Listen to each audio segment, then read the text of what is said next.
Hello मेरे प्यारे दोस्तों, तो यार आज जबरदस्त एनालिसिस लेके आया हूं आपको मैं कि गेट 2025 के अंदर जिन जिन बच्चों ने दिया था उनके क्या रैंक और क्या मार्क्स आया और क्या गेट स्कोर रहा।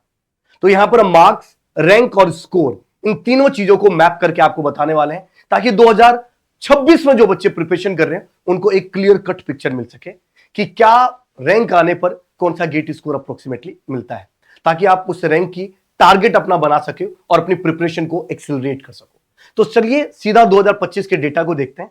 इस बार थोड़ा सा काफी सरप्राइजेज भी देखने को मिला है और सरप्राइजेज ये देखने को मिला है कि many of the student who secured under 500 are either from the third year और जॉब्स, जबकि कभी पहले ऐसा देखने को नहीं मिलता था।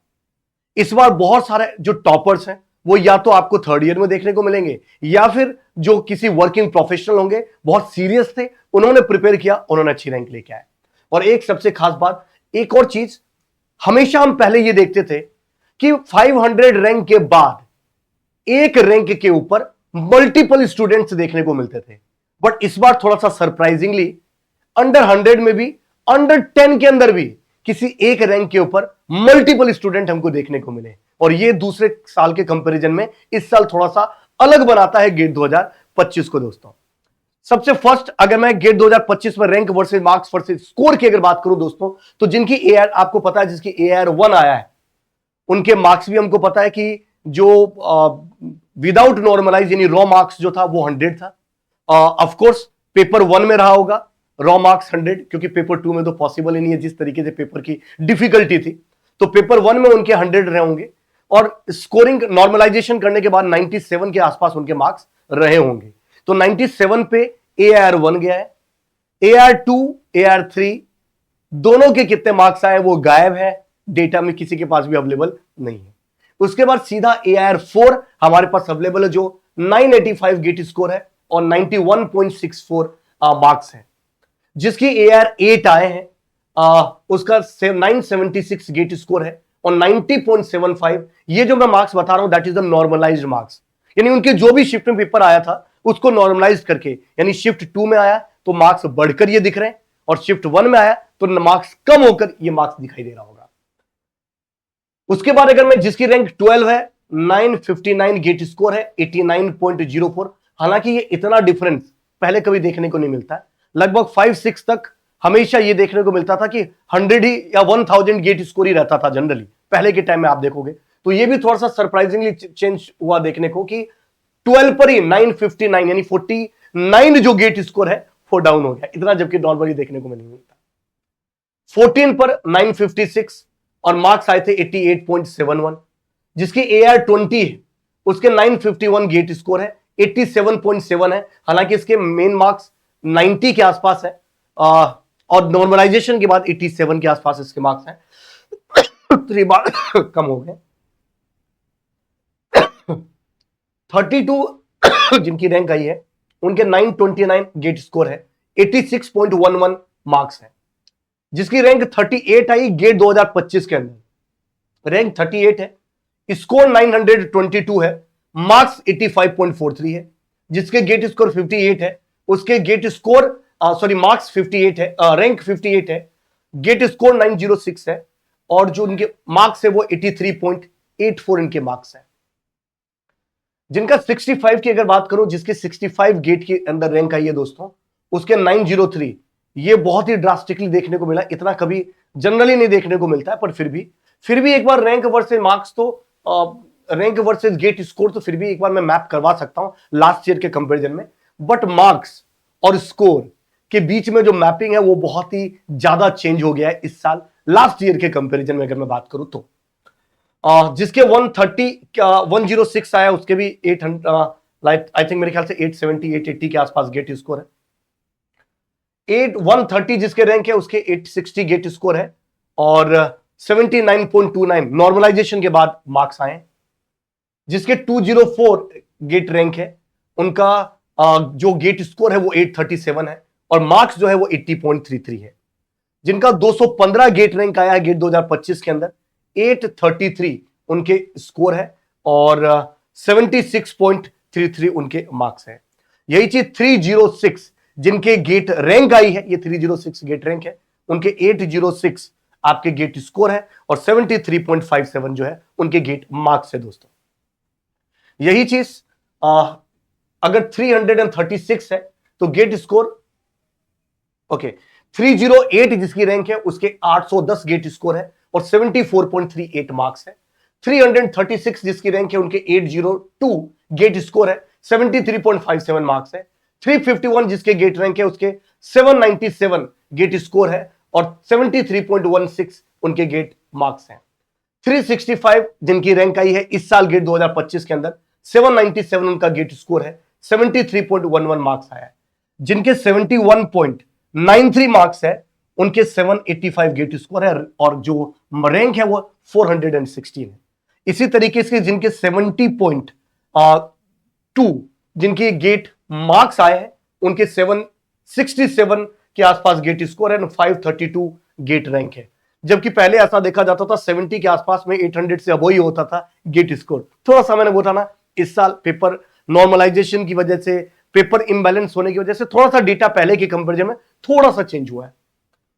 जिनके 69.21 है उनके 757 गेट स्कोर है, 609 गेट रैंक है। जिनके 69.07 देखो ये तो दोनों सेम ही है, ठीक है।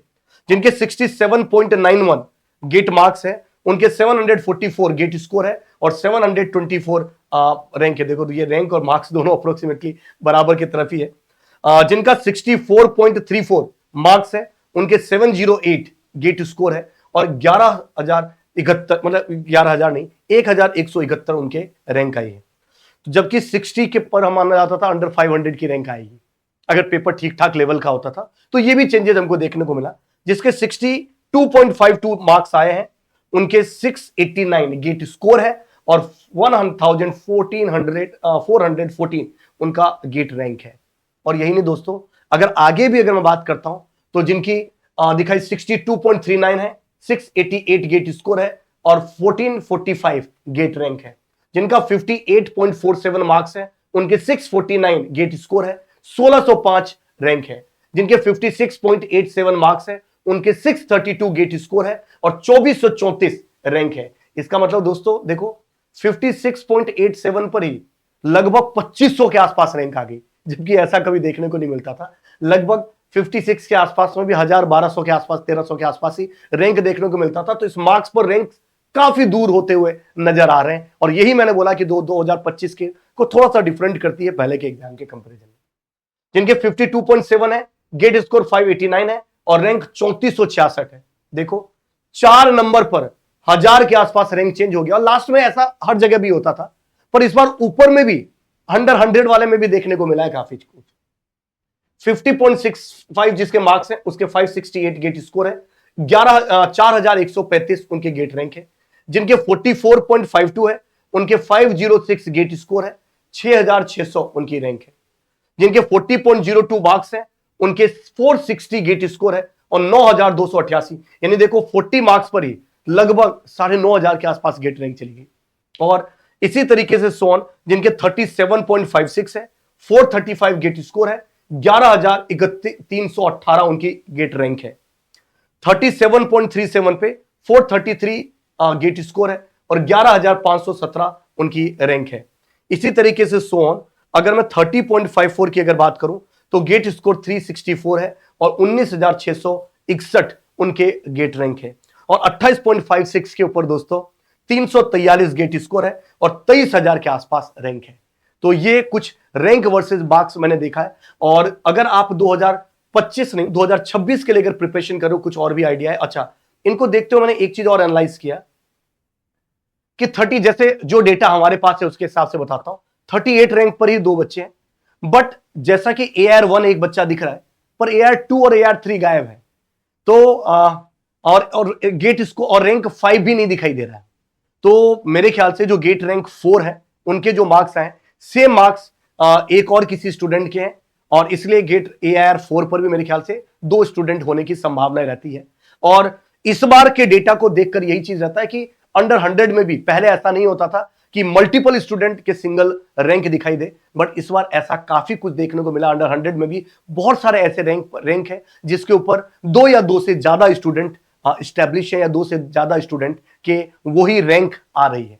और ये तब होता है जब पेपर का लेवल काफी इजी हो जाता है या नॉर्मलाइजेशन कुछ इम्बैलेंस की तरफ से होता है, तब काफी कुछ बच्चों को मार्क्स में नॉर्मलाइज करके किसी एक डिजिट के ऊपर फिट करने की कोशिश की जाती है। और इन सबका एक ही सॉल्यूशन है, अगर सिंगल पेपर हो और या फिर दोनों अगर पेपर होते हैं तो दोनों एक ही जैसा हो, ताकि नॉर्मलाइजेशन के जो फैक्टर है उसको सही तरीके से यूज किया जा सके। हमारे पास डेटा है, उसके अंदर हिसाब से अगर बात करूं 38 पर ही 2 स्टूडेंट दिखाई दे रहे हैं, 47, और ये सब पहले भी होता था, ऐसा नहीं अभी हो रहा है। 12 पर 2, 12 पर भी 2 स्टूडेंट दिखाई दे रहे हैं, 42 पर भी 2 स्टूडेंट दिखाई दे रहे हैं, और इसी तरीके से मुझे ऐसा लगता है कि AR4 पर भी 2 स्टूडेंट हैं, राइट। 2 और 3 दिखाई नहीं दे रहा है, तो ऐसा भी पॉसिबल हो सकता है कि 2 और 3 किसी उस पर, दोनों पर, मतलब 2 रैंक जो है वो मल्टीपल स्टूडेंट, 2 स्टूडेंट के हो, ताकि 2 और 3 रैंक नहीं, 3 रैंक दिखाई नहीं दे रहा है, डायरेक्ट रैंक 4 दिखाई दे रहा है, ऐसी भी पॉसिबिलिटीज हो सकती है। तो ये हमें लग रहा है। आप लोगों को गेट 2026 के लिए क्या लगता है कि IIT गुवाहाटी किस तरीके से बनाने वाली है? क्या ऐसा इंबैलेंस होने वाला है कि कुछ अलग तरीके से ध्यान रखेगी? इस वीडियो के कमेंट में जरूर लिखिएगा। और आप लोग गेट 2026 में अपने आप का क्या रैंक लाना चाहते हैं वो भी इस वीडियो में जरूर लिखिएगा। क्या सिर्फ वीडियो के नीचे लिखने से रैंक आ जाएगी? नहीं, वीडियो को नीचे रखने से एक आपको बूस्टअप मिलेगा, एक एनर्जी मिलेगी, एक मोटिवेशन मिलेगा। जब भी कभी डिमोटिवेट हो या पढ़ने का मन ना करे तो इस वीडियो पे कमेंट जाकर जरूर देख लेना कि आपने क्या कमेंट किया है। शायद हो सकता है वो कमेंट, वो रैंक जो आपने अपने लिए सेट किया है नेक्स्ट ईयर के लिए, वो आपको बूस्ट करे प्रिपरेशन को एक्सेलरेट करने के लिए। अब इसका मतलब ये नहीं कि वहां पे जाकर रैंक डिलीट कर दो, राइट, या थोड़े से टेंशन में आ रहे तो उसको डिलीट करें, नहीं, उसको मेंटेन रखना है और अपने प्रिपरेशन को और एक्सेलरेट करना है दोस्तों। और भी अगर कोई क्वेरीज होती है इस वीडियो पे के कमेंट में जरूर लिखिएगा। Till that, thank you very much, all the very best, जय हिंद दोस्तों।